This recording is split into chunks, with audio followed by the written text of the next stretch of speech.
Олон улсын эрүүл цагдаагийн байгууллага Интерпол анх 1923 онд Австрийн Вен хотод Европын 15 орны цагдаагийн байгууллагуудыг хамруулж тэдгээрийн хоорондоо гэмтрийн талаарх мэдээ солилцох үйл явцыг хөнгөвчлөх зорилгоор байгуулагдж байсан бол өнөөдөр дэлхийн 196 орныг игнэндээ нэгтгэсэн. Гишүүнчлэгийн цар хүрээгээр нэгдсэн үндэсний байгууллагын дараа засгийн газар хоорондын олон улсын байгууллага гэсэн албан ёсны статус бүхий дэлхийн хамгийн том цагдаагийн хамтын ажиллагааны байгууллага болж өргөжсөн байна.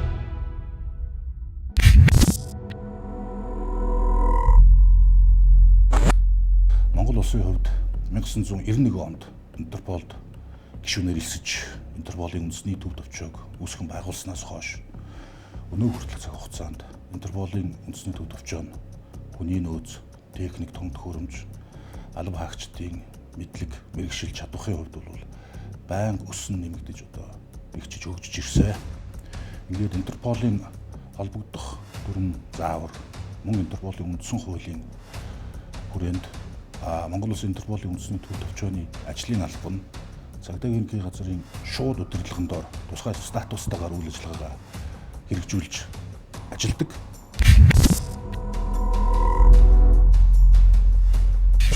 Монгол Улсын засгийн газрын 2023 оны 49-р тогтоолоор 2023 оны 2 дугаар сарын 8-ны өдрөөс эхлэн 2023-аас 24-ний авилгатай тэмцэх жил болгон зарласан. За энэ хүрээнд 5 иш ажиллагаа гээд эхлүүлсэн байгаа. За 5 иш ажиллагааны шууд ажиллагааг цагдаагийн байгууллага хэрэгжүүлж ажилласан 2 жилийн хугацаанд явагдсан. За энэ ажиллагааны хүрээнд цагдаагийн байгууллагаас 2023-аас 24 оны хооронд 2 жилийн хугацаанд Монгол улсад гэмт хэрэгт холбогдсон шалгагдж байх хугацаанд Монгол улсын хилээр гарч гадаад улс руу оргон зайлсан нийт 34 иргэнийг гадаад улсаас шилжүүлэн буюу автан авчрах ажиллагааг хийж хэрэгжүүлсэн.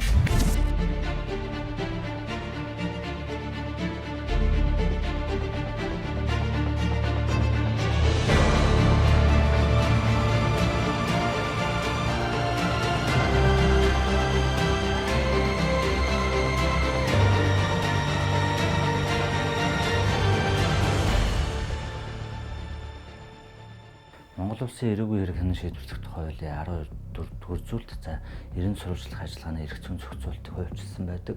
За үүн дотроо оргон зайлсан сэжигтэн яллагдагч шүүгдэгчийг 90 сурвалжлах ажиллагаа хамаардаг.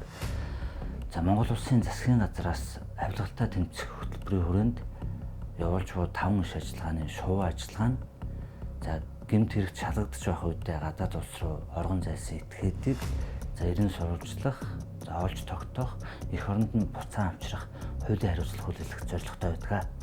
Монгол улсад гэмт хэрэг үйлдэн гадаад улс руу оргон зайлсан Интерполын шугамаар 90 сурвалж байсан нийт 5 иргэнийг шилжүүлэх тусгай ажиллагаанд оролцсон. За үүнээс бүгд найрамдах Киргиз улс, бүгд найрамдах Хятад ард улс, Серб улс, Аргентин улс тус шилжүүлэх ажиллагаанд томилтоор ажилласан байдаг. За үүнээс онцлог шилжүүлэх авах ажиллагааны талаар дурдах юм бол энэ оны 3 дугаар сарын 24-өөс 30-ны хооронд миний бие бүгд найрамдах Аргентин улсад томилтоор ажилласан байдаг. Интерполын мэдээллийн сангууд мөн тус олон улсын байгууллагын гишүүн орнуудыг хооронд нь холбосон мэдээлэл солилцох харилцаа холбооны тусгай сүлжээ зэрэг энэ Интерполын гишүүн орнуудаа санал болгож боломж олгож байгаа энэ бүхий л төрлийн нөөц боломжуудыг бүрэн дүүрэн ашиглаж ингэсний үр дүнд Монгол Улсын цагдаагийн байгууллага мөн мөрдөн шалгах чиг үүрэг бүхий бусад төрлийн тусгай чиг үүргийн байгууллагуудын үйл ажиллагаанд аль болохоор өргөн хүрээнд дэмжлэг үзүүлж ажиллах ёролт зорилгыг бол өмнөө тавьдаг. Тухайлбал Интерполын шугамар байршлыг нь тогтоон Монгол улсад шилжүүлэн болон албадан авчирсан этгээдүүдийн тоо сүүлийн жилүүдэд тогтмол өс нэмэгдэж байна. 2021 онд бага насны хүүхдийн хүчинтсэн гэмт хэрэгт холбогдоод тухайн ондоо Монгол улсын хилээр гарч олон улсын хэмжээнд Интерполын шугамар 90 сурвалжж байсан. За тухайн этгээдийг бүгд найрамдах Аргентин улсын Интерполын үндэсний төв төвчөд мэдээлэл солилцсны үр дүнд 2024 оны 12 дугаар сарын 25-ны өдөр тухайн улсад байгаа байршлыг нь тогтоож баривчлуулж шилжүүл авах хүсэлтэд тавьсны үндсэн дээр тухайн этгээдийг манай улсад шилжүүлэх шийдвэр гарсан байдаг. За энэ хүрээнд миний бие бүгд найрамдах Аргентин улсад томилтоор ажиллаж тухайн этгээдийг шилжүүлээ авчирсан. За энэ ажиллагаа нь юугаар онцлоггүй гэхээр Монгол улсаас анх удаа Өмнөд Америк ТV-ийн Аргентин улсаас гэмт этгээдийг шийдвэрлэн авсан онцлог тохиолдол болсон.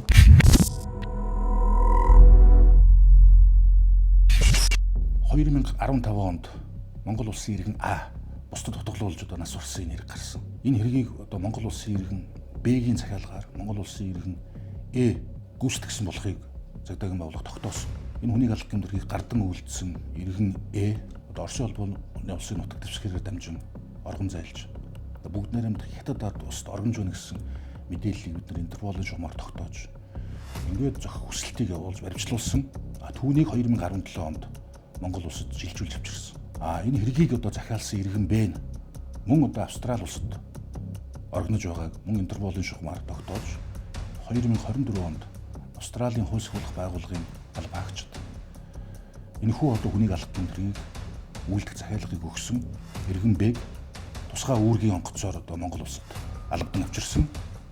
Одоогоор энэ гэмтрийг үйлдсэн этгээд болон үйлдвэрлэх захиалгыг өгсөн этгээдүүд бол шүүхээр гин буруутай тогтоогдож яш итгэлэдэлж байна. За Монгол Улсын прокурорын байгууллага нь прокурорын тухай хууль болон эрэг үүргийн шийдвэрлэх тухай хуульд заасныг дагуу гадаад улсад тодорхой төрлийн мөрдөн шалах ажиллагаа явуулах, гадаад улсаас Монгол Улсын нутаг дэвсгэрт мөрдөн шалгалгаа явуулах, гадаад улсад хоёр хал эдэлж байгаа Монгол Улсын иргэнийг шилжүүлэн авах, за Монгол улсад хоёр хал эдэлж буй гадаад улсын иргэнийг тухайн улсад шилжүүлэн өгөх, гэмтрэг үйлцээ дараа гадаад улсад орон зайсан этгээдийг шилжүүлэн авах, мөн тухайн этгээдийг олон улсад ерөн сурвалжлах ажиллагааг за мөрдөн шалгах эрхлэх байгууллагаас ирүүлсэн хүсэлтэд үндэслэн эрх зүйн тусгааны хүсэлтэд бүхэлдсэд нь хяналт тавин ажилладаг. За дээрх эрх зүйн тусгааны хүсэлтүүдээс гадаад улсын нутаг дэвсгэрт ерөн сурвалжлах ажиллагааг олон улсын эрүүн сайдын байгууллага болох Интерполоор дамжуулан явуулдаг. За улмаар гадаад улсын нутаг дэвсгэрт Интерполын шугамар ерөн сурвалжлах ажиллагааны хүрээнд оож тогтоосон иргэнийг шилжүүлэн авах талаар эрх зүйн тусгааны хүсэлтийг мөн прокурорын байгууллагаас зохион байгуулж тухайн улсын нутаг дэвсгэрт бол илгээдэг.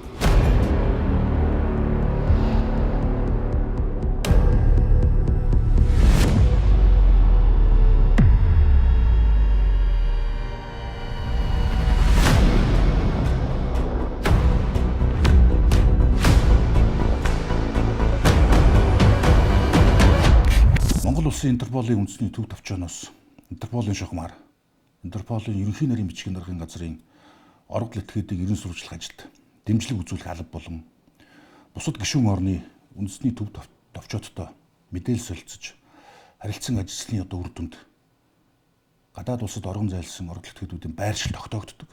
Ингээд байршил нь тогтоогдоод саатуулагдсан оргил этгээдүүдийг нэгдүгээрт одоо шилжүүлэн авах, хоёрдугаарт албадан авчрах гэсэн энэ хоёр үндсэн байдлаар хоёр үндсэн арга замаар Монгол улсад бол авчирч байгаа. Шилжүүлэн авах ажиллагаа бол холбогдох хоёр талт болон олон талд олон улсын гэрээний үндсэн дээр Монгол улсын эрх үхий байгууллагаас гадаад улсын эрх үхий байгууллагад гэмт этгээдийг шилжүүлэн авах албан ёсны хүсэлтэд дипломат шугамар хөргүүлсний үндснээр хийгддэг ийм уламжлалт ажиллагаа. Энэ бол тодорхой эрх зүйн зохицуул, тодорхой олон улсын хоёр талд болон олон улсын гэрээ шаарддаг, олон шат дамждаг, бас нэлээдгүй хугацаа шаарддаг ийм ажиллагааны арга хэлбэр байдаг. Нөгөө талаас сүүлийн үеийн одоо энэ олон улсын нөхцөл байдалтай холбоотойгоор хууль бус цагаачлал гэдэг асуудал бол дэлхийн одоо улс орнуудын хамгийн тулгамдсан асуудлуудын нэг болж байна.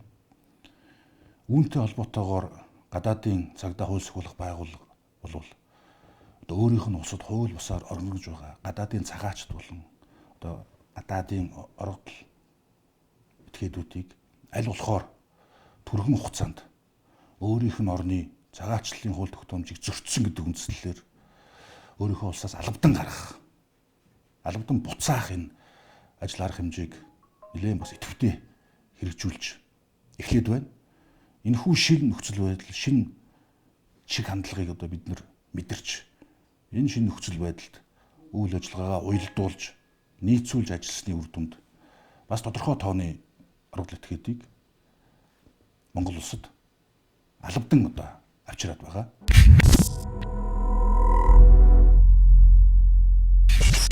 Мөн 2024 онд зэвсэг тусгаалan бэлтгэсэн зэвсгийн чанартай зүйл хэрэглэж бусдыг худгалж гэмтээсэн хэрэгтэй шалгадаж байхдаа гадаад улс руу оргон зайлж улаан болон цар мэдээгээр олон улсын хэмжээнд эрен сурвалжлагдж байгаа ялдагдагчрыг тус ажлын албанаас өнгөр улсын цагдаагийн байгууллага болон тус улсын Интерполын үндэсний төв төвчөнд мэдээлэл өгч хамтран ажилласны үр дүнд өнгөр улсад зохион байгуулагдсан Монгол иргэдийн наадмын үеэр баримтлуулан саадуулж шилжүүлэн авчирч шүүхээс 2 жил 4 сарын хоригдол оноосон. Гэмт хэрэгүүлдэд гадаад улсад одоо оргон зайлсан этгээдүүдийг шилжүүлж авах албадан авчрах ажиллагааны явцад ажиглагдж байгаа нэг харамсалтай зүйл байна. Энэ бол Монгол улсын нутаг дэвсгэрт гэмт хэрэгүүлдэд ингээд шалгагдж байгаа этгээдүүд иргэд гадаад улсад оргон зайлах энэ маш буруу сонголтыг хийж энэ буруу сонголтыг хийсний улмаас өөрсдийнх нь одоо энэ холбогдсон шалгагдж байсан хэрэгт шүүхээр оногдуулж болох ял шийтгэлээс хэд дахин илүү ял шийтгэлийг одоо гадаад орнд эдэлж байгаа энэ тохиолдлууд бас гарч байна. Тухайлбал Монгол улсад одоо залилах гэмтэрэг шалгагдж байсан иргэн илэн хуурамч баримтчиг ашиглан одоо гадаад улсад оргон зайлсан. Ингээд одоо хуурамч баримтчиг ашиглан тухайн гадаад улсын хөлийг удаа дараа нэвтэрсэн энэ үйлдэлтэй тухайн орныхоо шүүхээр одоо 8 жилийн хоригдол шийтгэгдсэн юм харамсалтай тохиолдол гарсан. Сүүлийн жилүүдэд захим залилах гэмтрийг дэлхийн нийтийн томоохон тулгамдсан асуудлын нэг болсон бөгөөд Монгол улсын иргэд энэ төрлийн гэмтрэгт олноор өртөж хохирч байна. 2024 оноос хойш Telegram аппликейшн ашиглаж Монгол улсын иргэд рүү чиглэн залилах гэмтрэг үйлдэж байгаа Монгол улсын 2 бүлгийн 12 этгээдийг олж тогтоох зорилгоор Тайланд, Бүгд найрамдах Хятад улсын цагдаагийн байгууллагын кибер гэмтрэгтэй тэмцэх тусгай жигүүргийн албатай хамтран мэдээлэл солилцож 2 бүлгийн 12 этгээдийг Монгол улсын нутаг дэвсгэрээс дайшлан баривчилж холбогдох мөрдөн шалгах ажиллагааг явуулж байна. За таны хувьд хизээ ямар төрлийн гэмт хэргийн хохирогч болсон бэ? Одоогоос 5 жилийн өмнө онлайн дэлгүүрийн гэмт хэргийн хохирогчлсон. Үнэртэй ус тэгээд спорт бараа хувцас зарна гээд нэг онлайн дэлгүүрийн инстаграмаар сурталчлаад тэгээд тэндээс худалдаа авалт хийгээ бараагаа авчдаггүй. Бид нар болохоор анх тэр онлайн дэлгүүрийн нэгтээ Макаод амьдардаг гэж хэлжсэн. Тэгээд дэлгүүрээ бас ингээ харуулад стори байнга хийдэг байсан. Тэгсэн чинь дараа нь Турк руу явсан гэсэн сураг бас сонсогдчихсэн. Ер нь тийшээ яваад идэг юм шиг байлээ. Тэгэхээр гадаад улсад орон зайсан ч гэсэн гэмтрэг үйлсэн тохиолдол буцаж авчрах Монгол улсын иргэнийг бол авчрах юм тохиолдлыг та бол бодитоор мэдэрлээ шүү дээ. Энэ тал дээр сэтгэл хаваалцаж. Одоо гадаадад заавал Монголдо биш гадаадад байгаа ч гэсэн цагдаагийн байгууллага олоод ирдэг юм. Би тэгээд нэг олон жил өнгөрч байгаа болохоор олдохгүй байх ч юм уу тэгж бодож ирсэн. Тэнгүү 5 жилийн дараа нөгөө хүнээ олоод ирсэн. Гадаад улсаас тухайн одоо гэмт хэрэгтнийг авчрахад иргэний оролцоо ер нь ямар байх шаардлагатай вэ? Цагдаагийн байгууллага иргэд хоёрын хамтын холбоо асар чухал эдэм гэж ойлголоо. Одоо ямар нэгэн гэмт хэрэг гарангуут шууд мэдээж өнөө маргааштай шийдэгдэнэ гэж байхгүй болохоор түүнийг одоо хамтарч ажилтг олохын тулд иргэд маань зөв мэдээлэл өгч цагдаа нартайгаа хамтарч ажиллах хэрэгтэй юм болов уу гэж бас бодлоо. Энд зайлшгүй дурдах ёстой нэг зүйл бол гэмт хэрэгүүлдэд гадаад улсад оргон зайлсан этгээдүүдийг Монгол улсад шилжүүлэн авах албадан авчрах ажиллагааг цагдаагийн байгууллага дангаараа бол хийж гүйцэтгэдэг. Эдгээр ажиллагаануудыг Монгол улсын хууль зүйн дотоод хэргийн яам, улсын ерөнхий прокурорын газраас удирдлага дэмжлэгээр хангаж хамтран ажилладаг. Мөн одоо Монгол улсын гадаад харилцааны яам энд бол эдгээр ажиллагаанууд маш чухал үр гүйцэтгэдэг. Нэг ялангуяа Монгол улсаас гадаад улсад суугаа элчин сайдын яамд дипломат төлөөлөгчдийн газрын алба хаагчд бол эдгээр ажиллагаанууд маш чухал үр гүйцэтгэж, дэмжлэг үзүүлж хамтран ажилладаг.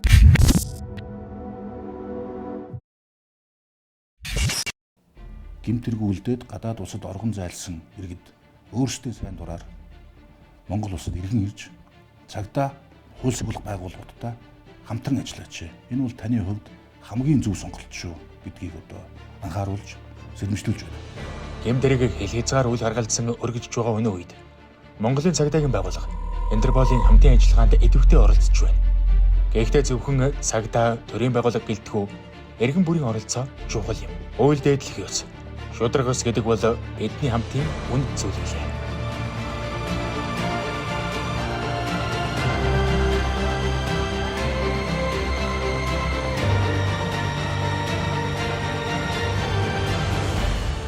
Амар тайван амьдралын төлөө хамтдаа